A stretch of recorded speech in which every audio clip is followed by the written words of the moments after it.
aujourd'hui, on a commencé fort, Dany, hein, c'était le premier jour. Alors déjà l'inscription ce matin, bon ça s'est pas trop mal passé, il n'y avait pas trop de monde, quelques péripéties quand même, parce que bon, en Suisse ils sont plutôt stricts. Et puis on est rentré vite dans le vif du sujet avec le débat général qui a commencé et on en a eu pour notre argent, je pense. T'en as pensé quoi, toi? Oui, surtout bon, il a été vite entamé avec donc des points positifs et des points négatifs. Enfin, points positifs, alors des bonnes interventions de certains pays.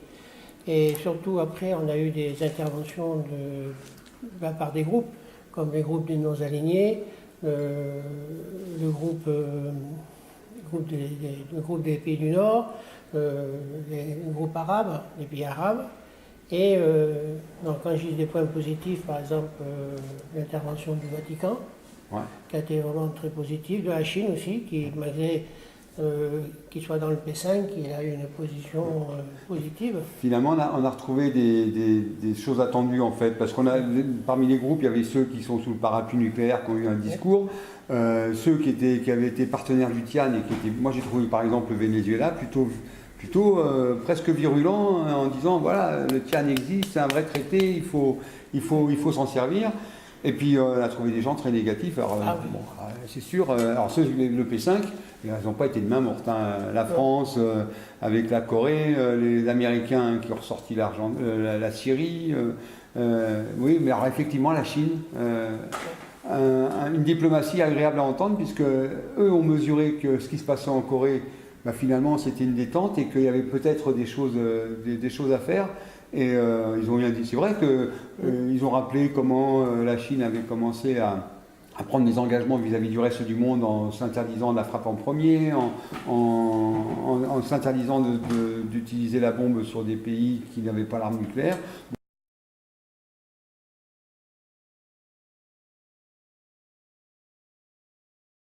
Bon, alors c'est pas ce qu'on attend au final, mais enfin c'est quand même, parmi les P5, c'est un discours quand même tranquille. La Chine, oui, c'est un discours qui on dirait dire positif parce que, bon, enfin, qui peut donner espoir. Par contre, l'Union européenne a été complètement négative. Ouais, hein. Ouais. Et ce qui ressort, enfin, je pense c'est que bon, beaucoup ont parlé donc aussi de la zone exemple d'armes nucléaires du Moyen-Orient, en regrettant qu'elle ne soit pas toujours réalisée, et donc en disant qu'il faut absolument que ce soit fait et que pour la conférence de 2020, qu'il y ait vraiment un travail qui arrive pour déboucher là-dessus, quoi. Il y a ce côté-là. Et dans le positif, il y a aussi plusieurs pays qui ont mis en parallèle le TNP et le TIAN, le traité d'interdiction des armes nucléaires, en disant que c'était complémentaire. Ouais. Et que le TIAN renforçait justement l'article 6 du TNP. D'ailleurs, on a moins entendu ce qu'on avait entendu dans les expériences précédentes, où notamment la France critiquait vertement le TIAN en disant que ça affaiblissait le TNP. Là, on n'a pas entendu ce discours.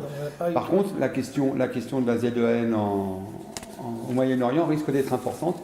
Et quand on regarde aujourd'hui, par exemple, autour des signatures du TIAN, la Palestine est un peu isolée avec sa ratification, c'est la seule, hein, et il n'y a pas beaucoup de pays arabes qui ont signé. Donc oui, effectivement, ça va être un enjeu important pour 2020, ça je suis sûr. Après, le ton quand même était... j'ai trouvé que pour des corps diplomatiques, ils étaient quand même déjà... Ils marquaient leur position avec fermeté. Et, Après, bon, il y a la Thaïlande aussi qui était positif. Ouais. Parce qu'elle a appelé donc par rapport au TIAN, elle appelle à la signature, à la ratification, le maximum de pays.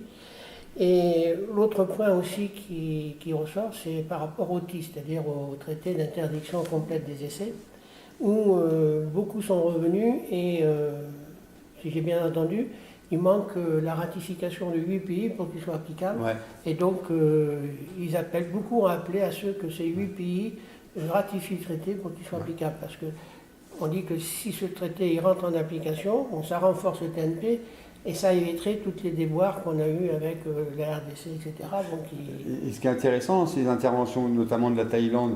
Elle a ratifié le traité d'interdiction.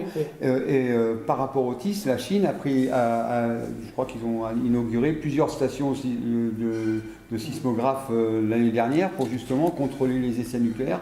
Donc à côté du discours, et c'est des pays qui font activement des choses sur le terrain. Et c'est intéressant parce que c'est peut-être ce qu'il faut qu'on attende des pays en général pour espérer un désarmement. Il y a les positifs qui seraient donc la Thaïlande, la Chine principalement, le Vatican aussi. Ouais.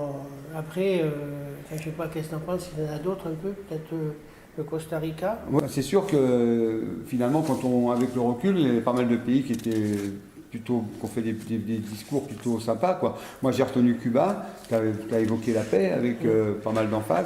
Le Vatican aussi, tu as raison, il a ramené un petit peu le discours. Moi quelque part j'ai ressenti pourquoi on était là, quoi, finalement, tous ces pays à négocier un traité d'interdiction des armes nucléaires. La Thaïlande, effectivement, oui, du côté positif c'était très bien. Alors par contre, après moi j'ai été quand même assommé par la position de la France encore, bien sûr, parce qu'elle rabâche toujours la même chose. Et là, en plus, elle a été intervenue pas longtemps après la Chine, donc décalage entre le discours chinois qui est positif et puis le discours de la France qui en rajoute, qui redemande à la Corée encore plus de signes pour pouvoir rétablir la confiance. Enfin bon, des choses qui sont difficiles à acquérir. Ça m'a donné un petit coup sur la tête. Et puis bon, alors ça a terminé. Les USA. Ouais. C'est sûr que... On a l'impression que la France, elle a joué le rôle du vilain petit canard du P5, quoi. Ouais, avec l'Europe. Avec l'Europe aussi, parce que l'Europe, s'attaquait à la Syrie, et puis bon, les USA ont mis dans le même sac, dans le discours, l'assassinat de l'ex-agent secret soviétique ou russe en Angleterre, et puis les bombardements aux armes chimiques en Syrie, quoi. Donc c'est sûr, ça a provoqué les cendres. D'ailleurs, on n'y a pas raté, on n'a pas manqué, on a terminé en beauté avec ça. On a terminé en beauté. Ouais.